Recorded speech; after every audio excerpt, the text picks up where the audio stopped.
Well, thank you very much. It's been an interesting day from the standpoint of news. As you probably know, we've just seized a tanker on the coast of Venezuela, a large tanker, very large. Largest one ever seized, actually. And other things are happening, so you'll be seeing that later, and you'll be talking about that later with some other people. Very excitingly for me and for the country, we've just launched the Trump Gold Card. It was about 30 minutes from now. The site goes up, and all funds go to the United States government. It could be a tremendous amount of money. It'll also be able to have people like this keep, as an example, just one example, there are a lot of examples, people just buying them. It's somewhat like a green card, but with big advantages over a green card. And companies are going to be able to go to the Wharton School of Finance, the Stern Business School, Harvard, MIT, wherever you may get your students, any school, and you're able to buy a card and keep that person in the United States, actually, so there's certainty, because I've heard from Tim Cook of Apple, and I've heard from a lot of people, some of the people at this table, that essentially in the United States you can't keep the student. You can't hire people from the best colleges because you don't know whether or not you can keep the person. They come and have the people get out, they throw the person out of the country, you graduate number one from your college, and there's no way of guaranteeing, I guess you could say, there's no way of guaranteeing that they're able to stay in the country. Howard, maybe you'll give a little description of the Trump Gold Card, please. Sure. So for an individual, it's $1 million, and for a corporation, it's $2 million. And as the president said, for a corporation, they spend $2 million.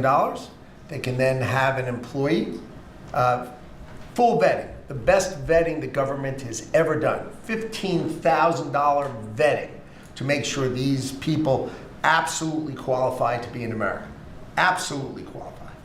And then the company can keep them here, and they have a path to citizenship, right? Obviously, they have to be perfect people in America, and having passed the vetting, after 5 years, they'll be available to become citizens, and then the corporation can put someone else on the card. So for a company, they can keep putting people on the card, one person per card, and for an individual, it's $1 million, and it's a gift to the United States of America to help America be great again under Donald Trump. And it's really two gifts. It's a gift of getting somebody great coming into our country, because we think these will be some tremendous people that wouldn't be allowed to stay. You know, they graduate from college, they have to go back to India, they have to go back to China, they have to go back to France, they have to go back to wherever they came from. Very hard to stay. It's a shame. It's ridiculous things. We're taking care of that. The companies are going to be very happy. I know Apple's going to be happy, but a lot of the companies, nobody talked to me more about it than Tim Cook. He said it's a real problem, and it's not going to be a problem anymore. As you know, they used to send people up to Canada and other places, other countries, so we solved that. And the other thing is it'll take in, we think, probably billions of dollars that will go to the Treasury of the United States, that will go to an account where we can do things positive for the country. So it'll be a great thing. We'll take in, I think, billions of dollars. Many billions of dollars, even. So that's very exciting. The Trump accounts are doing really well. We have a man on my right, Michael Dell, who's an extraordinary person. His wife is even more extraordinary. I think I can say that. They have such a good relationship. You know, like she's an extraordinary person, absolutely, right? Got a great wife. But they're two great people. And as you know, last week, Michael contributed $6,250 million. And this is just something that's so special. So many people are in love with that.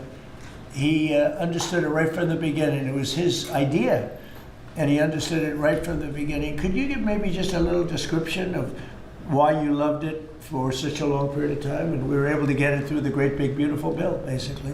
that's how, what gave us the authorization to do it. Michael, please. Yeah, absolutely, sir. So, when we first heard about this idea, the idea was that the government would give $1,000 to a newborn baby in an account that they would own, and it would go in essentially the S&P 500 and compound. And when the child becomes 18, they could use that money to go to college, to buy a home, to start a business, to continue saving. And I thought that was a great idea. I thought that'd be great if companies matched the government's contribution, which we're doing, and a lot of the companies around the table have committed to doing that. And also thought about this is, wow, this is going to be like a platform for families and communities and philanthropists to contribute to those accounts. And so we originally started with the idea of, well, what if we gave some money to all the kids in our home state of Texas, right?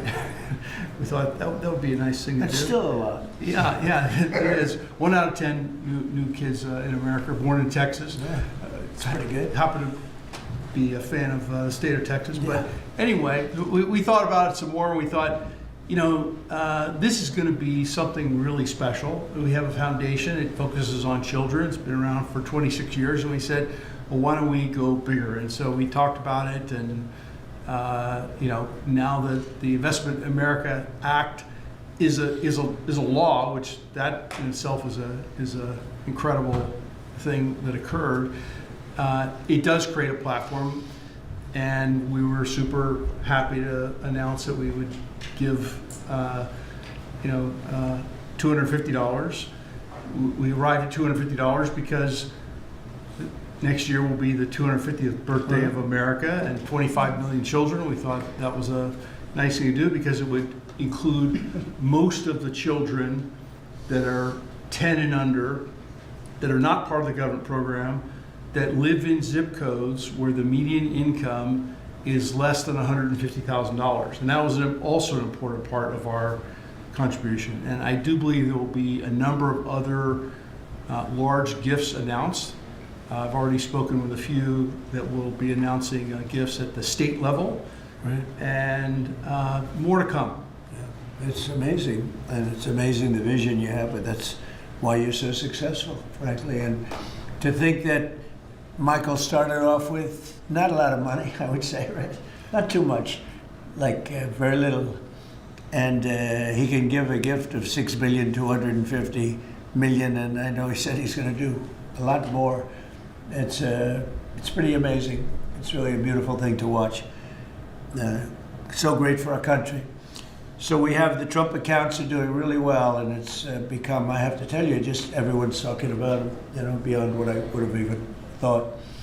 And it's going to make some young people relatively very wealthy. And in some cases, I mean, they could really be off to a great start. So some people have had that advantage and some people haven't, but it's a wonderful thing. Thank you to you and your beautiful wife. Thank you very much.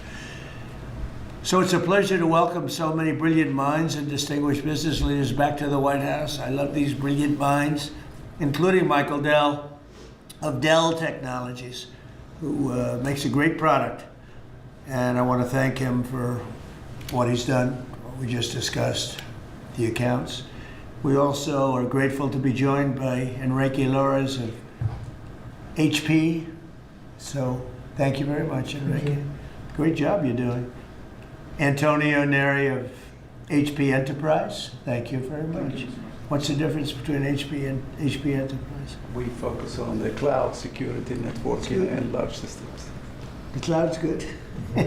People have done very well with the cloud. That's great.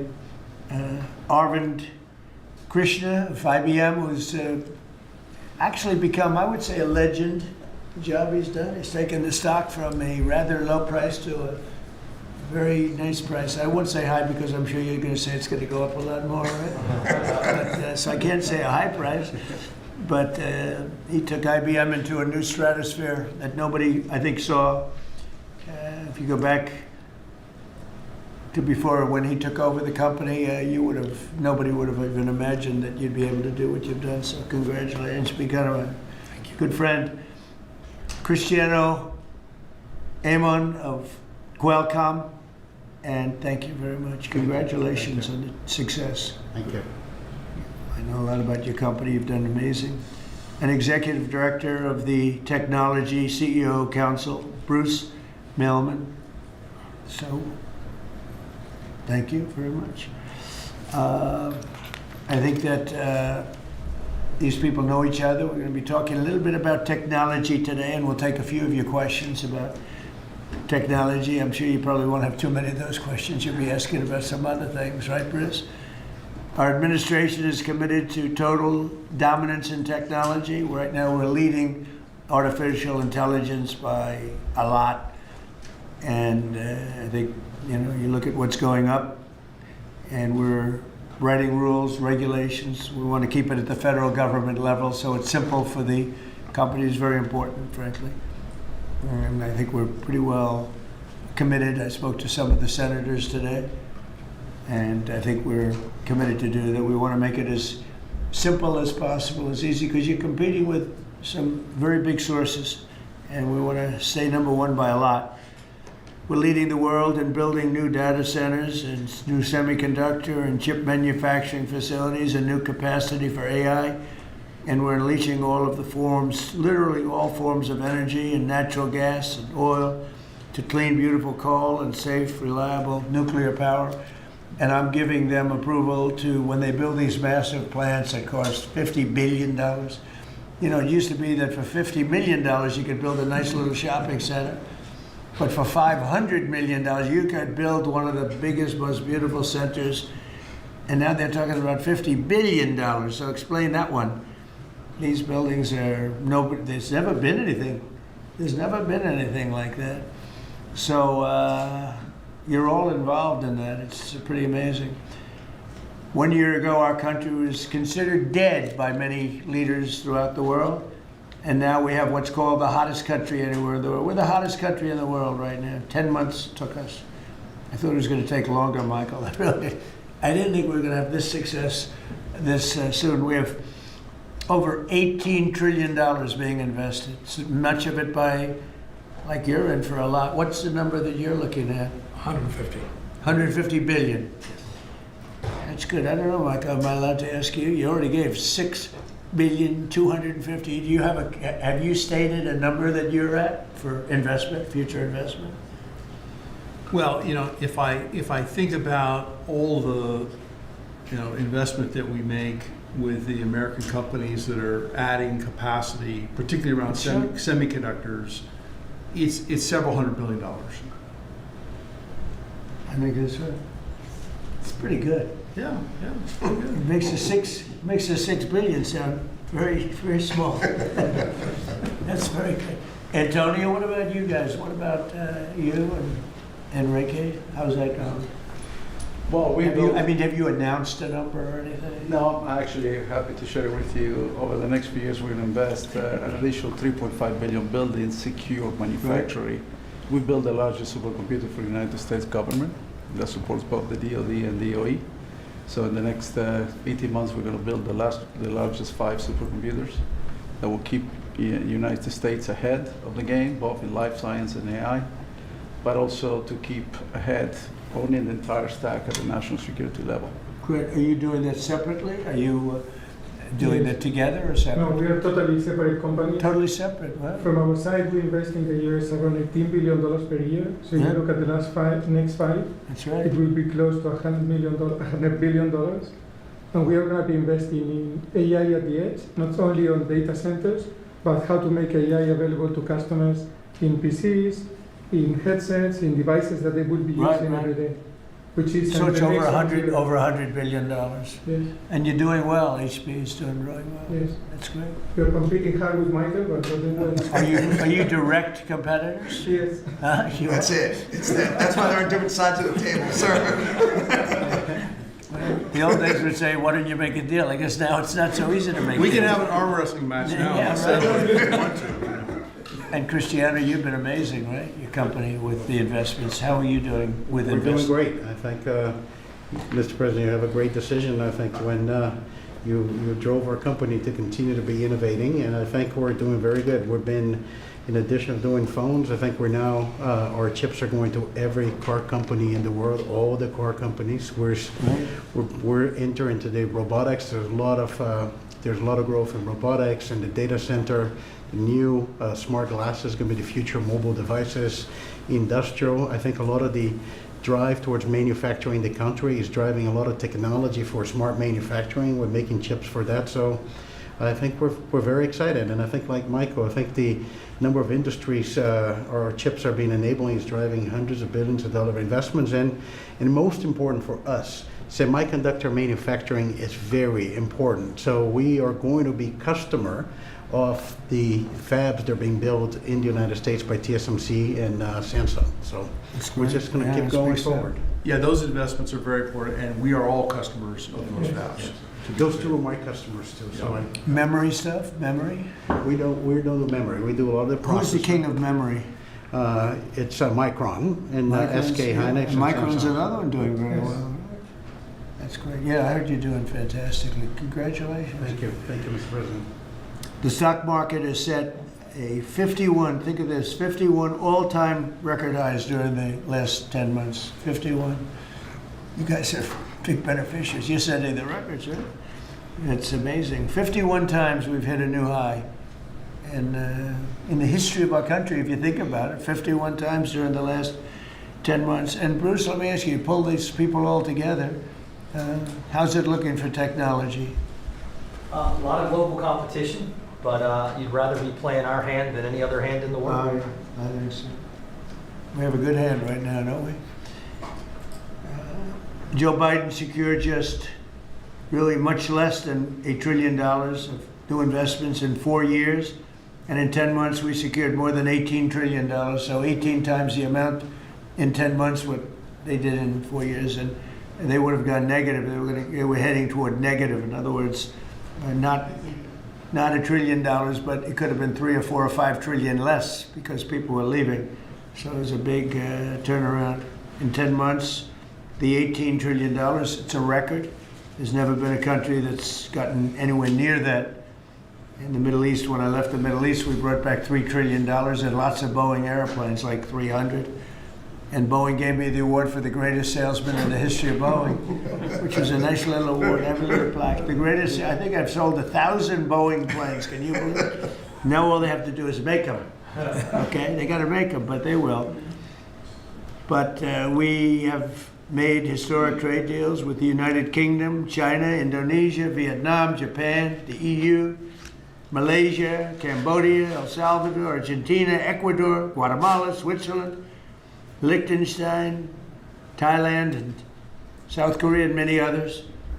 And a lot of it's based on the November 5th election result, which was a massive victory. We won all 7 swing states, the popular vote.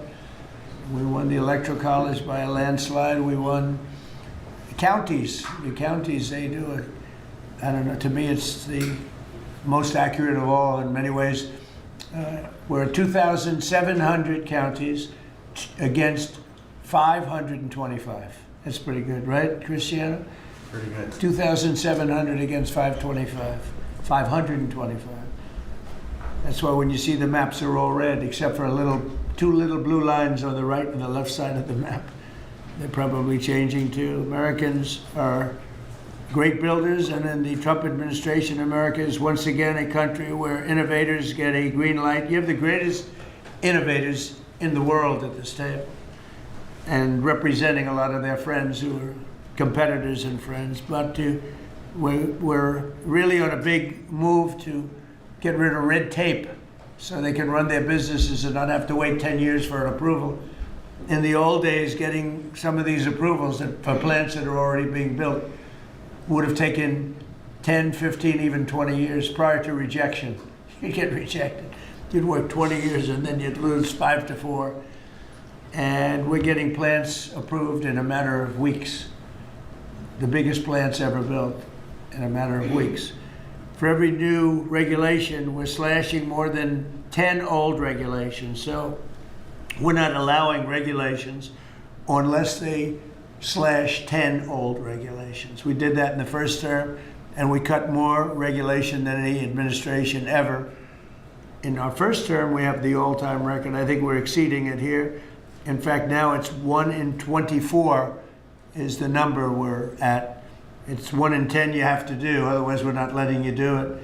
But we're actually up to 1 in 24, so we get rid of 24 regulations for everyone. That's not a bad deal, right? And it's been very exciting, actually. But including, we're allowing 100 in the Great Big Beautiful Deal. We're allowing 100% expensing for capital expenditures, including investments in factories and equipment and structure. So, including even structure. So that if Michael goes out and builds a factory, you can take it against tax immediately, the whole thing. You don't have to wait 38 years or do it over a 38-year period. And I think that's what made the first tax cut, which we, by the way, got extended in this tax cut. So, and you add it up, it's the biggest tax cut in the history of our country.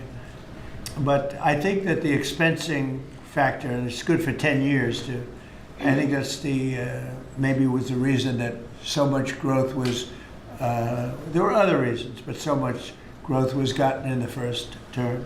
So earlier this year I said that the challenges of our time demand a new spirit of patriotism and national loyalty in Silicon Valley, smart people, and from the whole technology sector, and that patriotism is on huge display here in this room with some of the most brilliant people.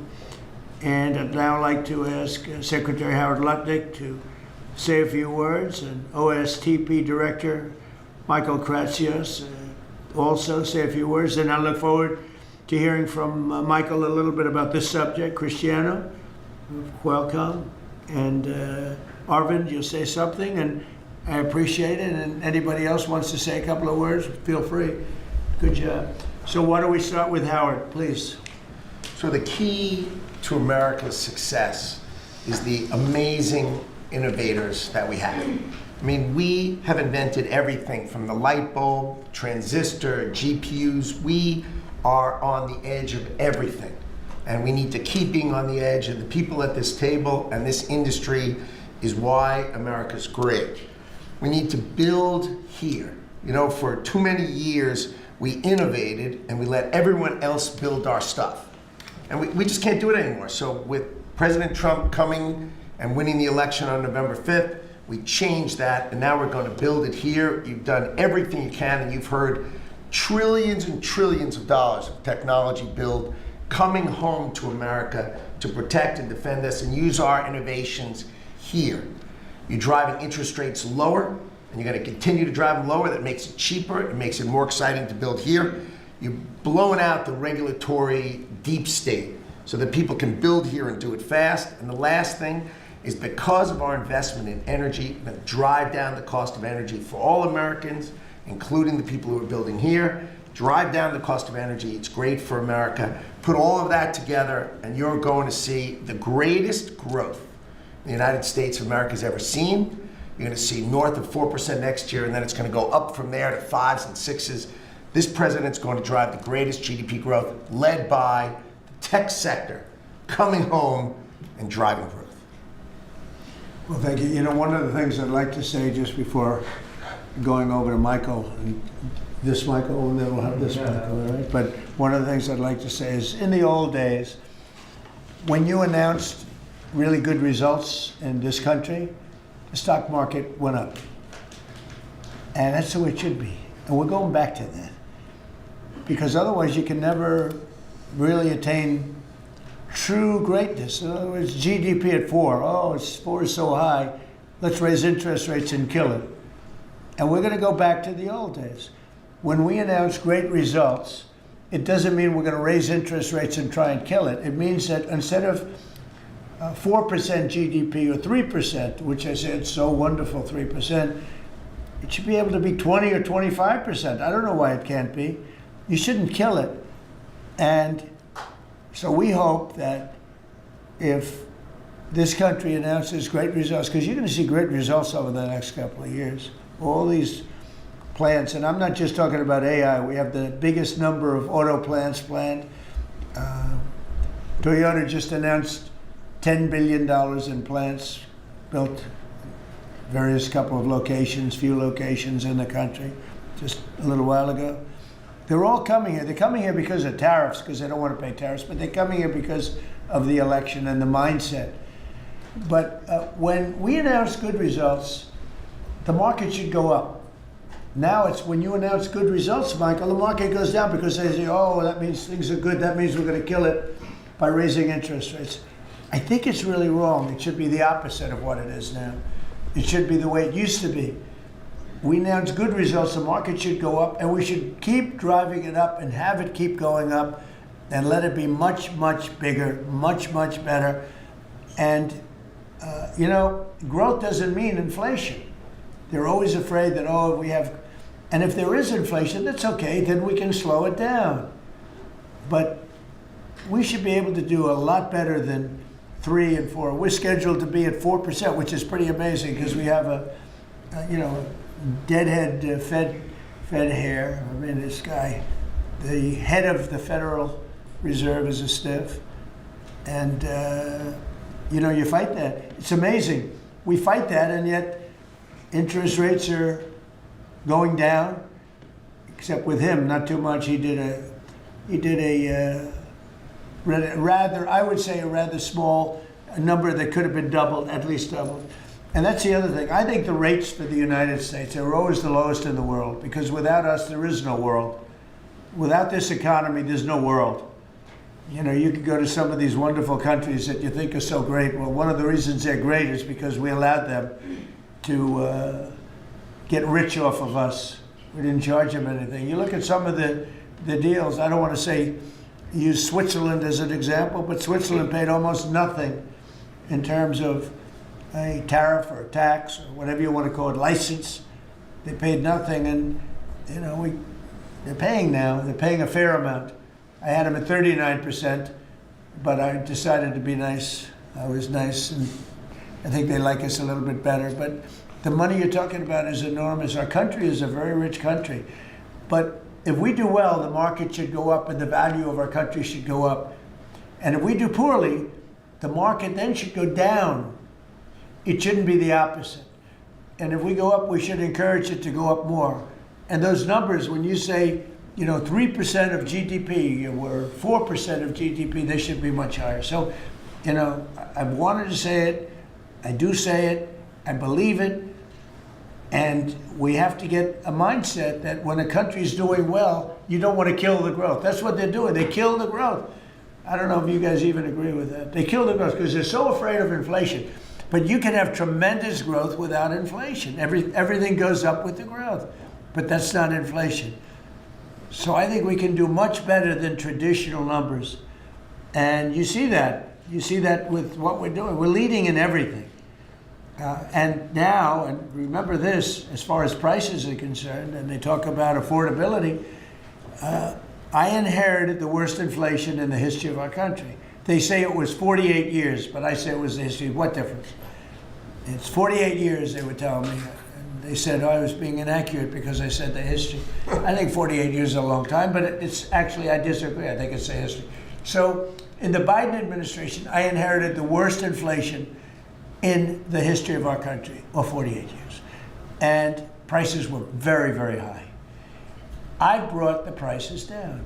We had yesterday 3 states where oil was at $1.99 a gallon. How about that? And with these guys, it was $4, $4.50. In California, it was like $7 because that's a badly run state.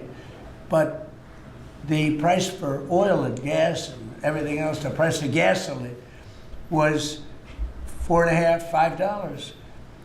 And we just hit $1, and we broke $2. I was looking forward to that. Couple of states, 3 states. And I will say that when that happens, oil and gas and energy is so big, it's so big a category, you don't even know what number 2 is. There is no number 2.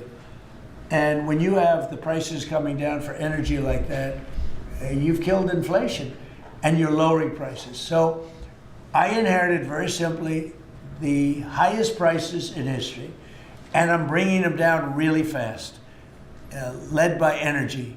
And when energy comes down, everything else comes down. But I've only been here a short while. We gave them a beautiful, beautiful thing, and they destroyed it.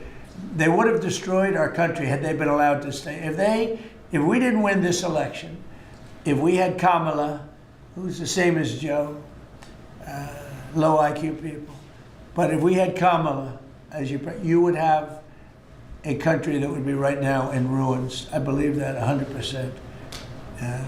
Things would be in a state like nobody's ever seen before, worse than anything you've ever imagined, worse than 1929, in my opinion.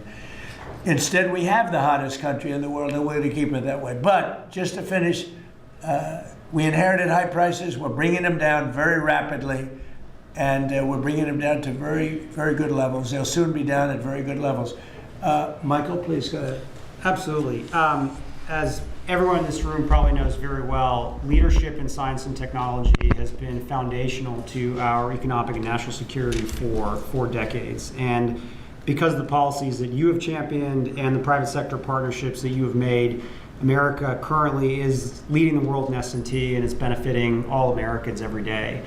The one thing that I want to remind this group of, and many of you know, the president has been arguing for American leadership in AI well before ChatGPT was even invented.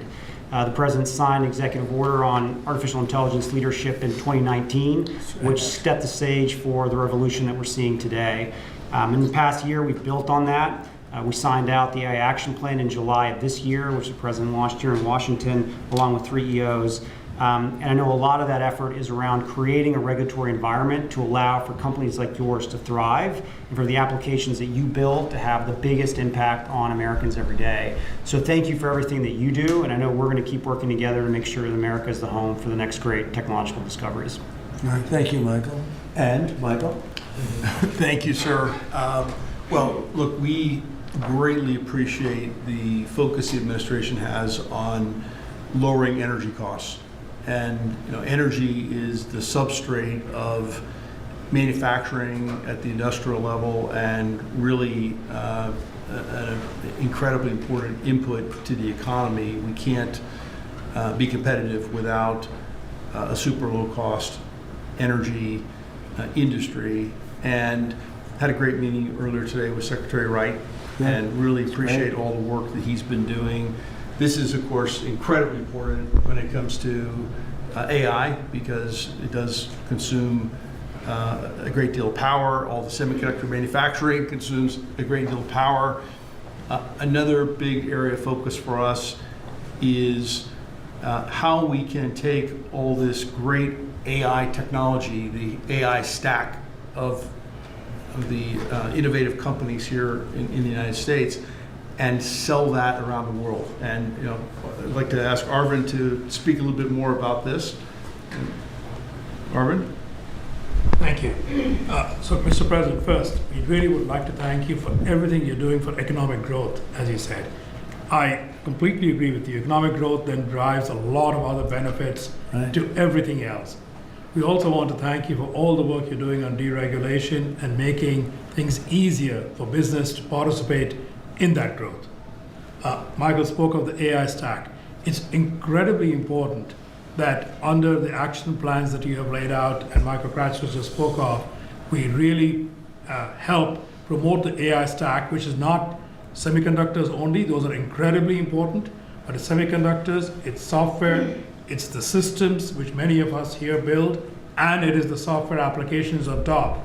The ability to take those to all our friends in countries, so all the friendly countries, is going to be very, very important.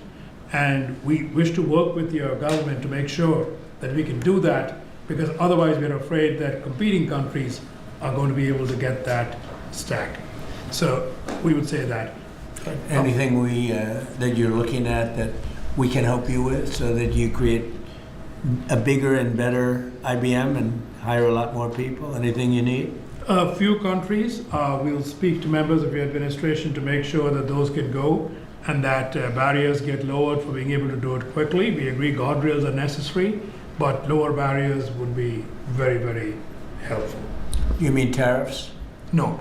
Because are these countries are they tariffing you any, making your life difficult? Are they doing anything else to make your life difficult? It's the ability to take certain systems which have semiconductors inside them into these countries. So right now, because we have controls on where all the semiconductors can go, then the entire system is restricted. That's what we want to do. The same as How many countries do that? Probably a half dozen. So I can tell you the countries already. I know. yes, I know every country very well. and We have ways of combating that quickly.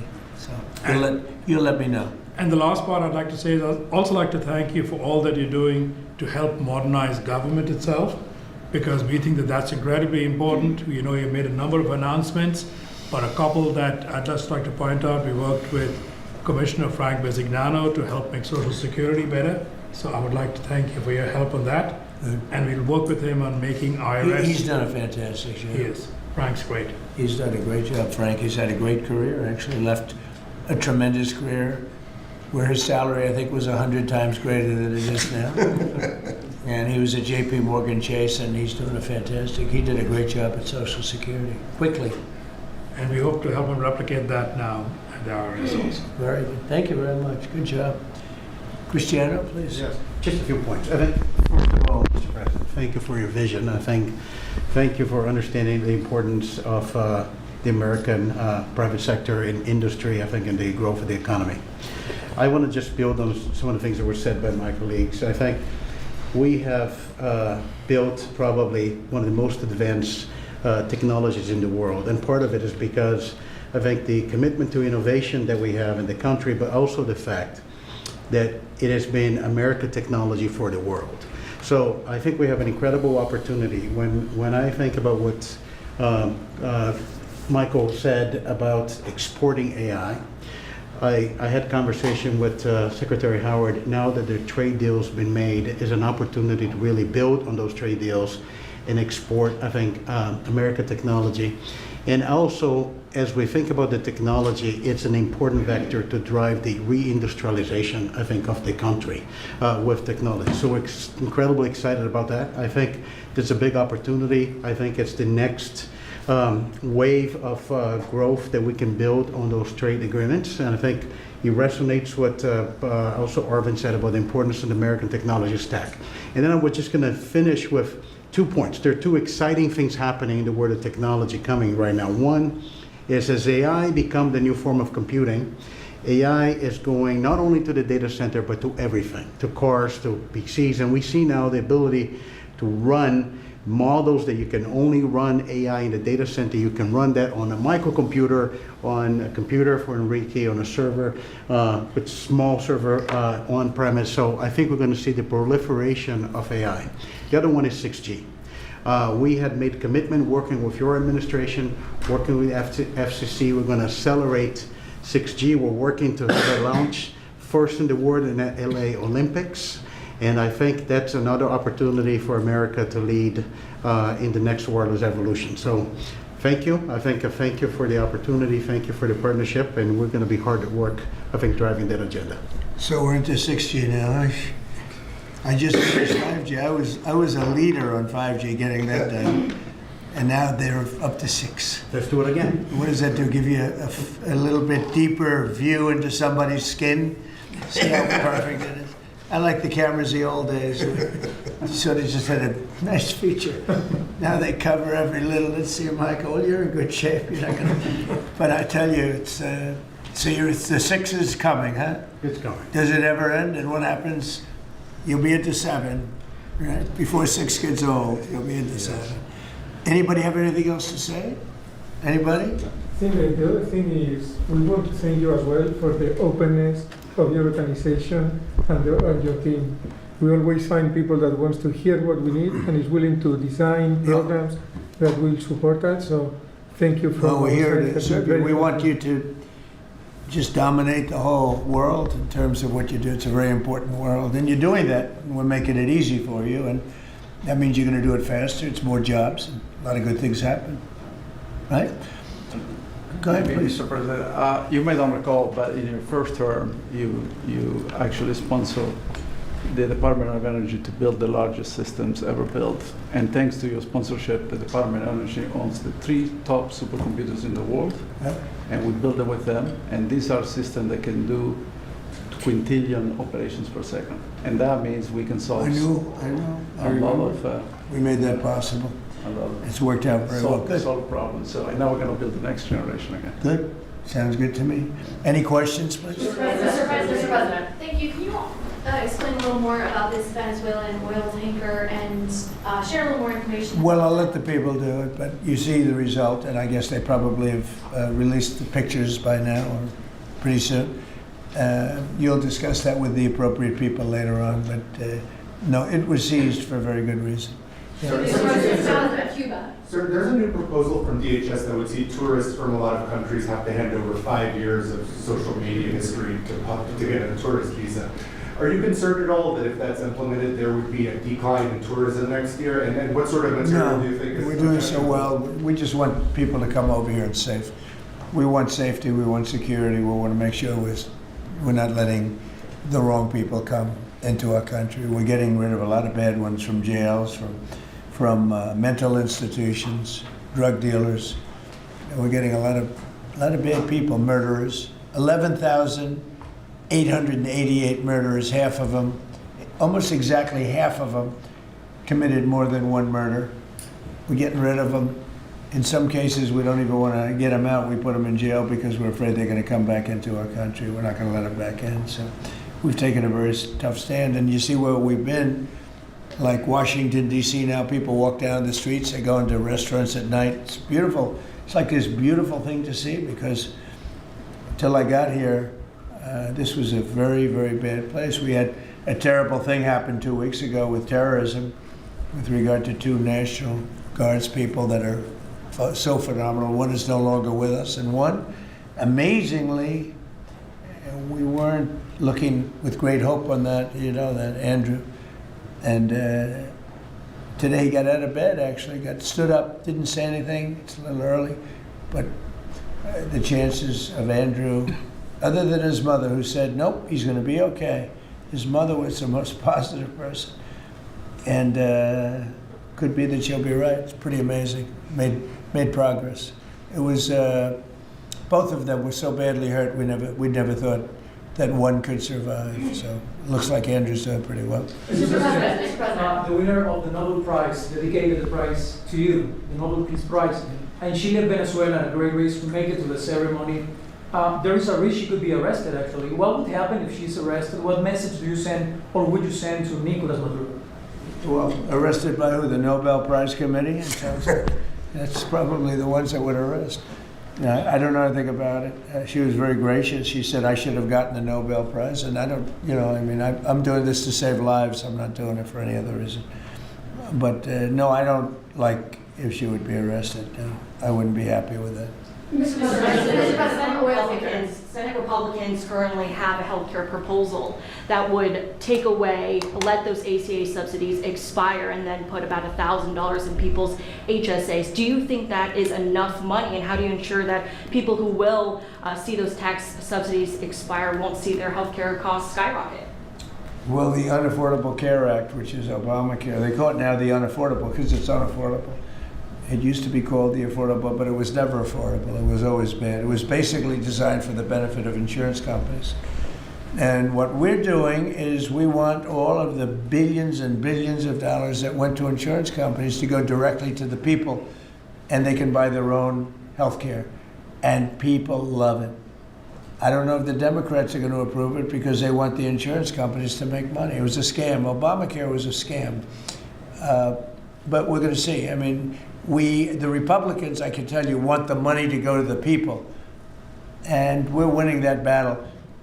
The Democrats are having a hard time with it because they're in the pocket of the insurance companies. Yes, please. Yes, we spoke to some European leaders today, I think, sir, about Ukraine. I did. Could you tell us about that? And is there a new revised peace plan that Ukraine has presented? Yeah. The leaders of France, we spoke to, and Germany, and UK, all very good leaders, very good friends of mine, and we discussed Ukraine in pretty strong words. And we'll see what happens. I mean, we're waiting to hear answers before we progress. You know, we're not spending any money in Ukraine. We're selling basically missiles and everything else to NATO, and NATO is paying us, and then they distribute it to who they want. I guess they're mostly distributing to Ukraine, but we're not spending money. But you know what we are? We're spending a lot of time and a lot of effort, because last month 27,000 soldiers were killed. Both, think of it, 27,000. That's, if you take a football game and take half the stadium, that's 27,000. So 27,000 soldiers were killed. Russian and Ukrainian soldiers were killed. And I want to see that stop. We'll find out. Look, there are a lot of things happening right now. A lot of people say it's closer than it's ever been. It's a war that would have never started. If I were president, would have never started. It's a war that should never have started. But we'll have it figured out, I think, within a pretty short When you say very strong terms, sir, could you explain that? Well, I think we had some little disputes about people, and we're going to see how it turns out. And we said before we go to a meeting, we want to know some things. You know, they would like us to go to a meeting over the weekend in Europe, and we'll make a determination depending on what they come back with. We don't want to be wasting time. Sometimes you have to let people fight it out, and sometimes you don't. But the problem with letting people fight it out is you're losing thousands of people a week. It's ridiculous. The whole thing is ridiculous. Mr. President, two questions. One, the oil tanker. Who owns that oil tanker? You'll get that information later. Okay, and have you spoken to Maduro since your last conversation? No. Or has it only been one conversation? No. And when you say that the European leaders want to have a meeting over the weekend, are you talking about with Zelensky or with them? With Zelensky and us. And you said in an interview yesterday that you think it's time for Zelensky to start accepting things. What things are you talking about? I think he has to be realistic, and I do wonder about, you know, how long is it going to be till they have an election? You know, it's a democracy. It's a long time. They haven't had an election in a long time. It's losing a lot of people, and it's possible that the people, you know, if you look at the polls, I will say 82%. There was a poll that came out. 82% of the people are demanding a settlement be made. Ukrainian people. They want to see a settlement be made. I understand that. They're losing thousands and thousands of people a week. They want to see it ended. And I do say, you know, at what point, when do they have an election in Ukraine? That's not casting dispersions on anybody, but they do have a massive corruption situation going on there. And they do say, you know, when are they, people are asking this question, when do they have an election? Are they going to have an election? Or are they going to just keep it going like this? So I think it's time to get that war settled. And I think it's a war that can be settled. But it takes two to tango. Mr. President, Warner about the new owners of Warner Brothers Discovery to make changes at CNN, big changes, and have you spoken to Jared about it? What are you doing with him, or are you just sort of walled him off a little bit? So what do you want to know? What changes do you want to see at CNN under new ownership? Well, I'm not involved in that. I will be probably involved, maybe involved in the decision. It depends. You have some good companies bidding on it.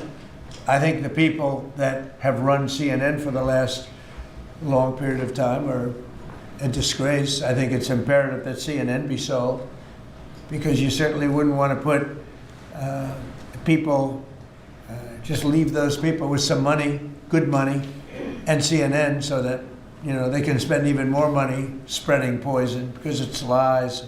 It's a disgrace. So I wouldn't want to see the same company end up with CNN, the same company with money, because right now they don't have too much money, but they have value, I guess, based on the bids. So they've got value.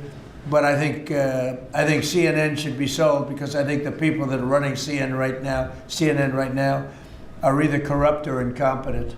And that'll be a factor in the decision making, because, you know, we've got some. Well, in my mind, but you know, I can be talked out of that by some very talented people that we have, antitrust people. But I just think that the people that have run CNN into the ground, by the way, nobody watches, very few people watch. I don't think they should be entrusted with running CNN any longer. So I think any deal should be guaranteed and certain that CNN is part of it. or sold separately. But I don't think the people that are running that company right now and running CNN, which is a very dishonest group of people, I don't think that should be allowed to continue. I think CNN should be sold along with everything else. Sir, you spoke about affordability earlier in your remarks and yesterday in Pennsylvania. How much more can we expect to see you on the road kind of delivering that message? And are you worried at all about the Democrats winning a couple more things in Miami and Georgia? I don't worry about it. You know, it's like statistically, it's amazing when you win the presidency, even if you win by a landslide like we did, and even if you do a good job, and some people say we've done the best opening 10 months in history, you know, in the history of the presidency. I think we have. Who's done better? We ended 8 wars. We have the strongest economy. We have $18 trillion coming in, which is more than any country had, times I think 5 or 6. 18 trillion is a lot even in your standard, right? Yes, sir. Even for that guy, 18 trillion is big numbers. But we have $18 trillion coming in. Pretty amazing, right? I think Qualcomm would be very impressed if they had even a little piece of that. So we've done a great job. But for whatever reason, and nobody's been able to give me an answer, when you win the presidency, you seem to lose the midterms, even if you win the presidency by a lot and you do a great job as president. You know, some presidents have done good, and they've lost, I think it's like 2 times in the last many, many years it's been won. I don't know why. It doesn't make sense. Usually I can figure things out, but I don't know why, but that seems to be. But other than that, we should win because we're doing great. The economy is roaring. I think the economy is only going to go, better with all this money pouring in. We have factories being built, and forget about AI. We have AI more than anybody. We're leading AI by a lot. But we have many car companies coming in from Canada, from Mexico. They're coming in from Mexico. They're coming in from Canada, from Japan, from Europe, all over Europe, Germany, all over Europe. We're doing great. But for whatever reason, it doesn't matter how well they're doing, good and bad. The bad you understand, but even when a president is doing well, they seem to not do well in the midterms. So we're going to try and change it. There should be no reason for it. If anybody at the table can figure out, Bruce, a nice psychological reason, but so I want to win, and winning the midterms is important. People want us to win the midterms, and I think we have great spirit. We should win the midterms, yeah. Under Joe Biden's administration, during COVID specifically, Biden removed the safety standards on abortion drugs. Now I'm hearing from a lot of pro-lifers that they're very anxious because yesterday Bloomberg reported that your FDA is slow walking a review of the abortion drugs that Secretary Kennedy promised. Yeah, How I don't soon know. do you want to see that? I'll find out. I'll ask them. Do you want to see it? I don't think they're slow walking anything, but I'll find out. Yeah. Mr. President, Any update on the clashes between Thailand and Cambodia, sir? Yeah, I think I'll have to make a phone call. I was going to say that the Thailand and Cambodia, one of the 8 that I settled, they've been fighting for a long time. They've been fighting for a very long time, many, many, many decades. But I got along great with both. I found they were 2 great leaders, 2 great people, and I settled it once. I think I can do it pretty quickly. I think we're scheduling a phone call tomorrow. Mr. President. With Thailand. On the Fed chair. With Thailand, if you just to answer, Steve, with Thailand and Cambodia, I think I can get them to stop fighting. Who else can do that? Think of it. Settled 8 wars. Every once in a while, one will flame up again, and I have to put out that little flame. I have to put it out, but we're going to put it out again. So I think I'm scheduled to speak to them tomorrow and see if I can. It was unfortunate what happened. I mean, I know exactly what happened. It got it started a little bit, but we'll see if we can put it out. We're interested in the Seizure, this tanker. What happens to the oil on that ship? Well, we keep it, I guess. Where does it go? What port does it go to? Well, you have to follow the tanker. You're a good newsman. Just follow the tanker. Do you know where it was going? Was it going Follow to it. China? Get a helicopter and follow the tanker. Is it true it's going to But we're Cuba? I assume we're going to keep the oil. Mr. President, on Fed Chair, Kevin Haskett said you were going to announce your decision within the next 2 weeks. Is that correct? Maybe. Are you doing your interviews with finalists today? Well, I'm meeting with Kevin Warsh today, so I'm meeting with him, and I sort of have a very good idea what I'm looking for. Again, I'm looking for somebody that will be honest with interest rates. That's all. I just want honesty. Our rate should be much lower. Our rate should be the lowest rates in the world. Because all these countries that you see, with low rates, many of them are low because of us, because they suck so much money out of us. But that's not happening anymore.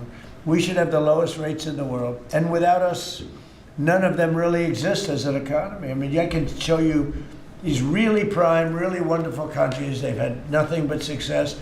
It's because they took so much out of the United States. I mean, it's one of those little problems.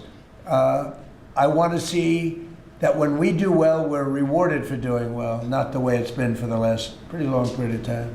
Are you asking for finalists to pledge to lower rates? Are you asking these finalists to pledge to lower rates if they become the chair? No, I'll be asking questions and I'll be able to figure it out. Mr. President, we have 3 countries sending drugs to the U.S., Mexico, Venezuela, and Colombia.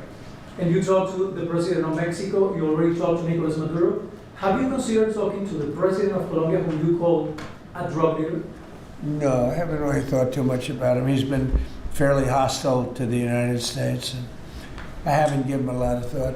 He's going to have himself some big problems if he doesn't wise up. Colombia is producing a lot of drugs. They have cocaine factories that they make cocaine, as you know, and they sell it right into the United States. So he better wise up, or he'll be next. He'll be next too. And I hope he's listening. He's going to be next. Yes, Mr. President. Because we don't like people when they kill people, and they sell drugs. They kill them in the United States, and Colombia is a major manufacturer of drugs, meaning cocaine in particular, as you know. Thank you, Mr. President. Thank you. Multiple House Republicans in recent weeks, days, have been critical of Speaker Mike Johnson. I wanted to ask you if you're still confident in the Speaker to keep his conference together ahead of the midterms, and how often are you speaking about him? I think Mike Johnson is great. He's had a majority of 2, 3, 4, then back to 2. We actually had 1. So we were 1 heart attack away from disaster. So everybody prayed for everybody's health. I think Mike Johnson's been a fantastic speaker. I mean, a very hard job because, when you have a small majority, and we got the biggest bill in the history of our country approved, the Great Big Beautiful Bill. I call it the Great Big Beautiful Bill. There are different names for it, but to me it's a Great Big Beautiful Bill because it gives the biggest tax cuts in history, the biggest regulation cuts in history. No tax on tips, no tax on Social Security, no tax on overtime. I think Mike Johnson's been a great speaker. I think few people could have done that job. Do you want to see another big package move through Capitol Hill in the next year, or? Well, we don't need it because we got everything. This was supposed to be 17 bills. And I think it was my idea, but with the concurrence of people that have done this a long time. And I said, why don't we make it 1 bill? Because it's very hard to get things approved by the Democrats. And it worked out because there was something good for everybody. If we would have done 17 bills, we wouldn't have gotten 1/3 of them approved. There was something great for everybody in the one, the Great Big Beautiful Bill. If I could Brian? follow up, yes, good to see you, Mr. President. Hi. I'd like to follow up on the event last night in Pennsylvania. Huge crowd turned out Yeah, there. big crowd. It seemed like Rally Trump was in prime condition last night. You enjoyed it. Can you just give me your thoughts on that? Then I do have a question on the gold card. Last night was amazing in Pennsylvania. We had a tremendous crowd. It was like freezing. And the thousands of people on the sidewalk trying to get in, on the streets.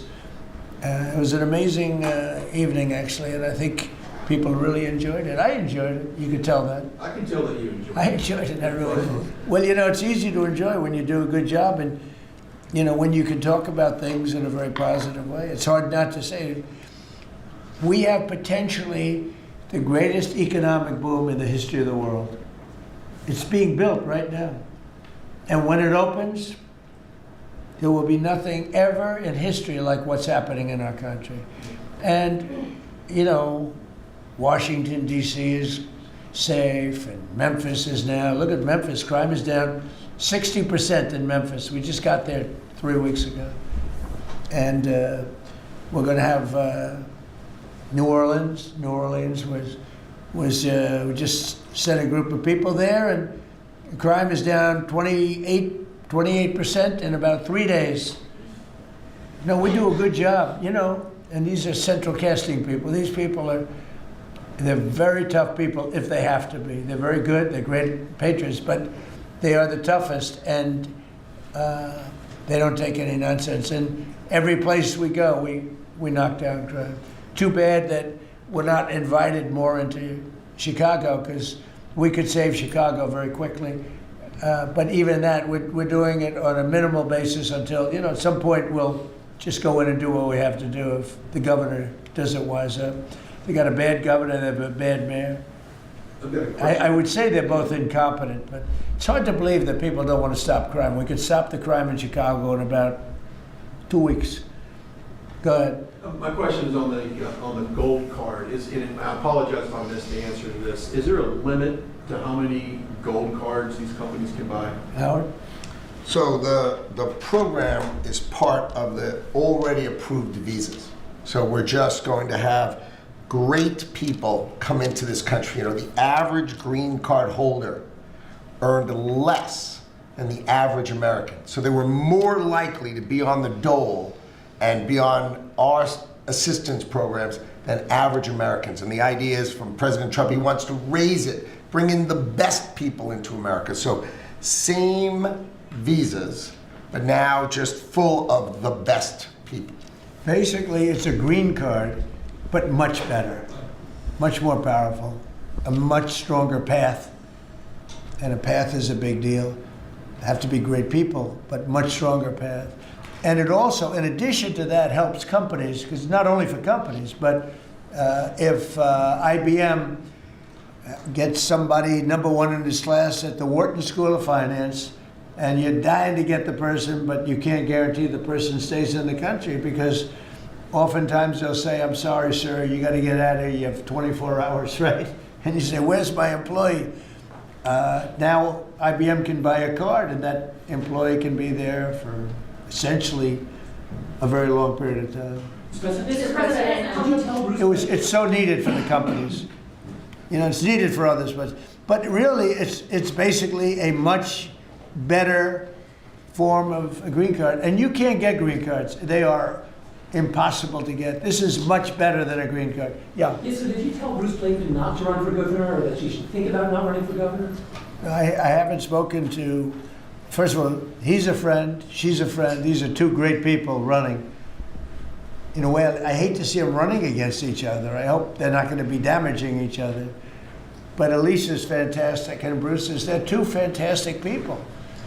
And I always hate it when two very good friends of mine are running. And I hope there's not a lot of damage done. Sometimes it works the other way. The victor ends up being much stronger because of it. A lot of times that happens in politics. You think you'll step in a couple of months and actually see who performs? Well, I think in New York we have a convention toward the end of February, and I think you'll know pretty much at the end of February what's going to happen. And I'll probably have to, do what I want to do. But I hope that he's running now, as you know, and she's running. We have two very talented people. Either one should win against the Democrats. Mr. President, another legacy story lately focuses on one of your cabinet members predicting that you're going to fire this one or you're going to get rid of that one. Of all your cabinet members, who would you perceive as the most under attack? Well, I think my cabinet's fantastic. I read these same stories that I'm unhappy with this one or that one, and I'm not. I think the cabinet's done a great job. I read a story that I was unhappy with Pete because he was attacking drug dealers. I said, that's not exactly right. I would say very much the opposite. Pete Hegseth has been phenomenal. I read a story recently, I'm unhappy with Christie. I'm so happy with it. I mean, we have a closed border. We have a border that's the best border in the history of our country. Why would I be unhappy? She's fantastic, actually. We have a fantastic cabinet, really fantastic cabinet. I mean, Lutnick I'll have to think about. No, Can't have everything. Can't have everything. He's doing great. Well, Howard's done really well, and Scott's done really well. We have just a fantastic cabinet. I'll tell you who's doing a great job is Linda McMahon. We're bringing education back to the states where it belongs. Education is going, we can't do any worse than we're doing right now, and let the states run it. If you go back to some of our states that are run so well, so good. I would say 40 of them. And then you'll have trouble with 5, and you'll have bigger trouble with another 5. But you have 35 or 40 states that will run education as good as Norway or Denmark, Sweden. We have some, the heads of the list are Denmark, Norway, Sweden, a few others. I think if you go to Iowa and you go to Indiana and you go to, I can name a lot of states, I think it would be almost the equivalent or maybe better. But you can't run a school system in Iowa from Washington, D.C. Yeah. Sir, the Gaza plan, when do you expect to announce members of the Board of Peace, the leadership of that? Well, we'll do it early next year. And the Board of Peace are going to, it'll be one of the most legendary boards ever. Everybody wants to be on it. It's mostly going to be, I guess, we weren't thinking about it that way, but they want to all do it. Basically, it'll be the heads of the most important countries. Mr. President. They all want to be on. It wasn't really planned. We thought we were going to get very distinguished people that do that kind of thing for a living.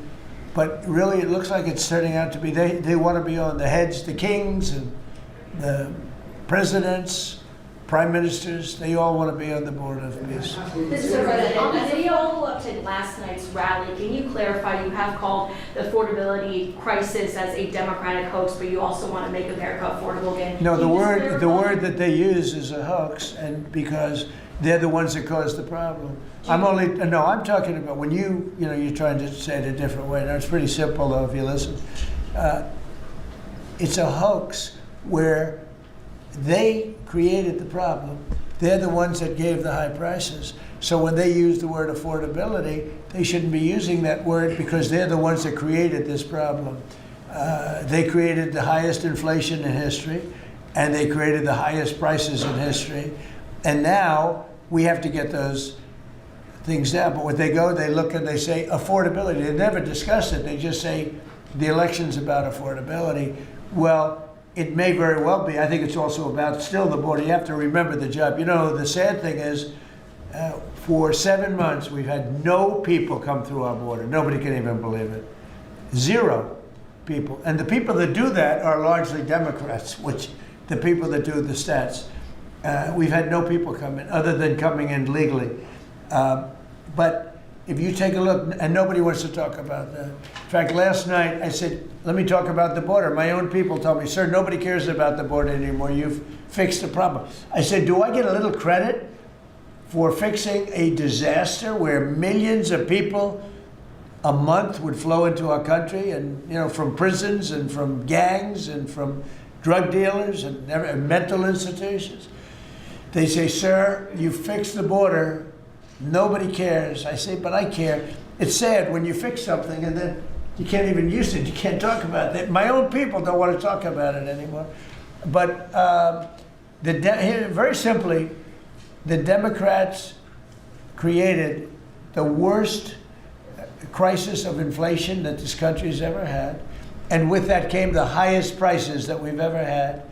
And I'm fixing it. Mr. President, has Secretary Hegseth told you why he hasn't released the video of the second strike? No, he hasn't told me. I thought that issue was dead. You're surprised you bring it up. You must be CNN. Lawmakers are still Are you talking about it CNN? on the Hill. Are you CNN? I am with CNN. Oh, gee, I'm shocked to find out. But lawmakers are still talking about it on the Hill. Well, I'll tell you, I don't know about lawmakers. Which lawmakers? You're talking about Most of the Democrats? Democrats have been talking about Democrats? trying to release it. I mean, the people that you work for, the Democrats? You know you work for the Democrats, don't you? You're basically an arm of the Democrat Party. Thank you very much, everybody. I appreciate it. Thank you. Thank you very much. Thank you, guys.